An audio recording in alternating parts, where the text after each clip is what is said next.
자, 안철수 후보 오늘 강원도로 나섰습니다. 강원도 첫 유세 모습이 어땠는지 화면을 보면서 이야기를 나눠보도록 하겠습니다. 자, 한상준 기자. 네. 자, 오늘 강원도에 처음으로 간 거죠. 안철수 후보가 직접 간 건요. 네, 김미경 교수가 먼저 한번 갔었고요. 공천운동이 시작된 뒤로 안철수 후보가 강원도를 찾은 건 처음입니다. 네. 오늘 안철수 후보는 말 그대로 강원도에 올인을 했는데요. 네. 춘천, 원주, 강릉, 강원도 전 지역을 사실상 누비면서 유권자들 표심을 호소했고요. 또 눈에 띄는 점이 강원도 하면 역시 최대 이슈가 평창 동계올림픽 아닙니까? 그렇죠. 쇼트트랙 국가대표 감독까지도 지원 유세에 나설 정도로 지역 맞춤형 전략을 좀 펼쳤습니다. 네.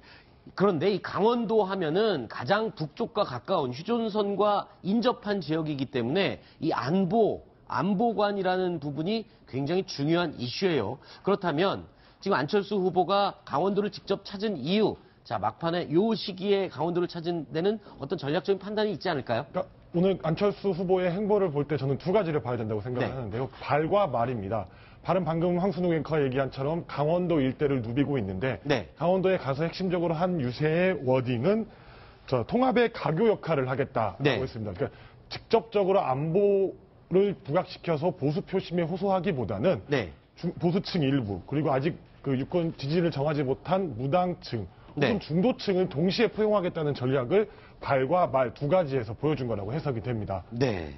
자, 단일화에 대해서는 시작부터 지금까지 한 번도 입장이 바뀐 것 같지 않습니다. 안철수 후보. 오늘도 단일화 질문에 대해서 딱 잘라서 단일화는 없다라고 얘기를 했는데, 자, 저 입장은 선거가 끝날 때까지 계속 될 가능성이 가장 높아 보입니다. 물론 뭐 어떻습니까? 제가 섣불리 100%다라고 말을 할 수 없지만 제가 지금 상황으로 놓고 볼 때는 안철수 후보는 끝까지 독자적으로 완주를 생각하고 있는 게 분명합니다.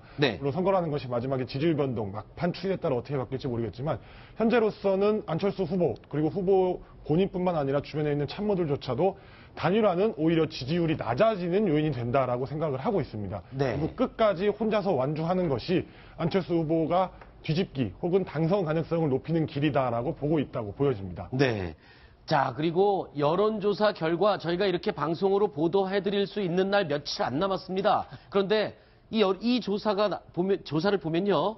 또 반전이 이루어졌습니다. 전국 여론조사 결과 오자 대결을 보면 여전히 문재인 후보가 안철수 후보를 상당한 퍼센트포인트 차로 앞서고 있는 건 맞는데요. 오차 범위 바뀝니다. 그런데 호남 지역 조사를 보면 호남 지역에서는 또 안철수 후보가 문재인 후보를 이겼습니다. 이건 지금까지 최근의 여론조사 결과와 또 반대로 뒤집어진 결과 아닙니까? 맞습니다. 지금 야권에서 가장 중요시해서 보는 지역이 호남인데 호남에서는 현재로서는 지금까지 추세는 문재인 후보가 안철수 후보를 이기는 양상이 많았습니다. 근데 방금 나온 것처럼 이번 여론조사에서는 안철수 후보가 뭐 10%대 미만이긴 하지만 문재인 후보를 소폭 앞서는 결과가 나왔는데요. 근데 사실 이게 참 취재하는 저희도 굉장히 어려운 부분인 게 오늘 발표된 또 다른 조사에서는 문 후보가 안 후보를 호남에서 앞섰습니다. 결국 여론조사라는 것이 정확한 수치를 보여주기보다는 어떠한 흐름, 그러니까 방향성을 보여준다는 측면에서 생각을 해본다면 선거 막바지에 다다르고 있지만 호남의 표심은 아직까지도 문 후보와 안 후보 중에 어떤 특정 후보에게 쏠리지 않았다.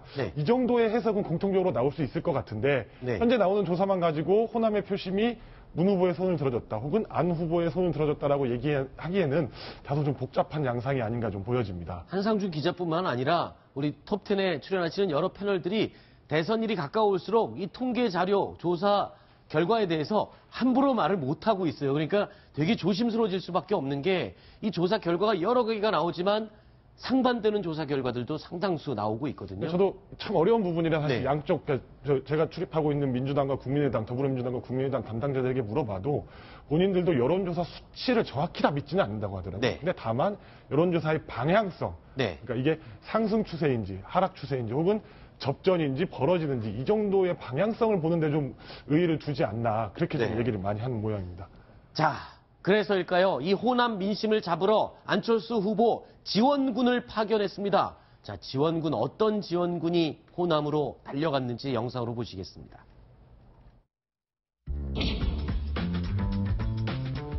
우리 당 후보들이 저한테 전화를 해서 이렇게 말합니다. 지원 유세 한번 와주세요. 그런데 바쁘시면 꼭 직접 올 필요 없이 최명길씨라도 보내주세요. 사실 저는 요즘에 시간이 많은데 최명길이는 바쁘거든요.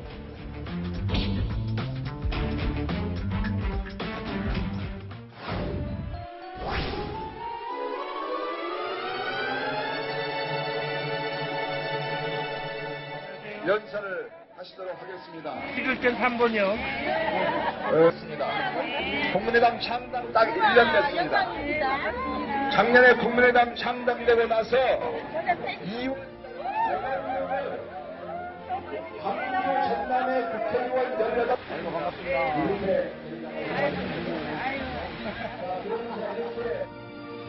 여러 군데서 유세 와달라고 이 얘기들 하는데 김한길보다 최명길이 와주면 좋겠다는 데가 더 많다고 그래서 기분이 썩 좋지 않습니다. 그런데 같이 오니까 다들 좋아하시네요. 고맙습니다. 자, 여기 정치부 기자 두 분이 나와 계신데 제가 궁금한 게 있습니다. 정치인들끼리 김한길 전 대표에게 가장 부러운 거는 아내다.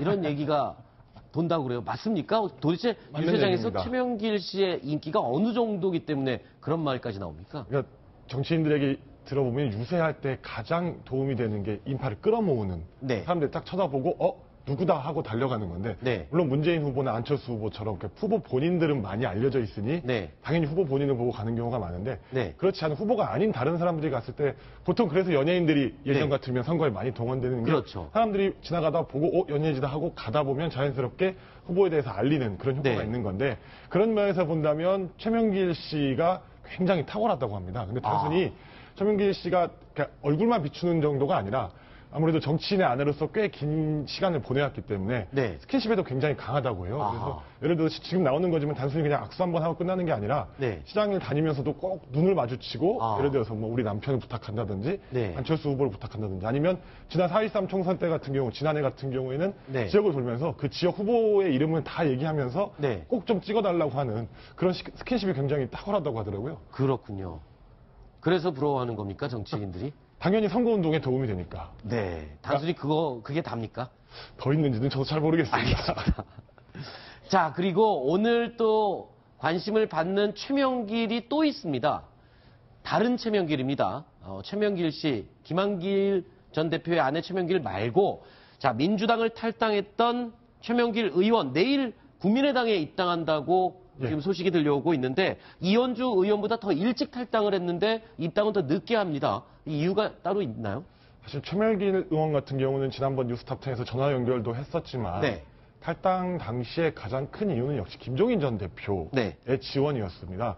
김종인 전 대표가 대선 출마를 선언을 했었죠. 그때만 해도 뭔가 김종인 대표가 판을 한번 움직여보려는 의도가 있었고 최명길 의원도 김종인 전 대표를 도와서 대선 판에 뭔가 기여를 하고 싶은 그런 뜻이 있었는데 여러분들 다 아시는 것처럼 김종인 전 대표가 결국 본선 출마는 접은 상황입니다. 네. 그렇다 보니까 어떻게 정치권에서 계속 나오는 얘기가 최명길 의원의 위치가 포지셔닝이 굉장히 애매해졌다. 네. 과연 어떤 선택을 할 것이냐가 주목이 모아졌는데 오늘 조금 전에 제가 들어오기 전에 기자들에게 아예 공식적으로 문자 메시지를 보내서 내일 입당의 변까지 밝혔거든요. 근데 네. 들어오기 전에 잠깐 보니까 결국 가장 방점을 둔 건 안철수 후보가 통합정부 구성의 적임자다. 네. 사실 통합정부 구성이라는 건 김종인 전 대표가 네. 출마했을 때 항상 강조했던 표현이거든요.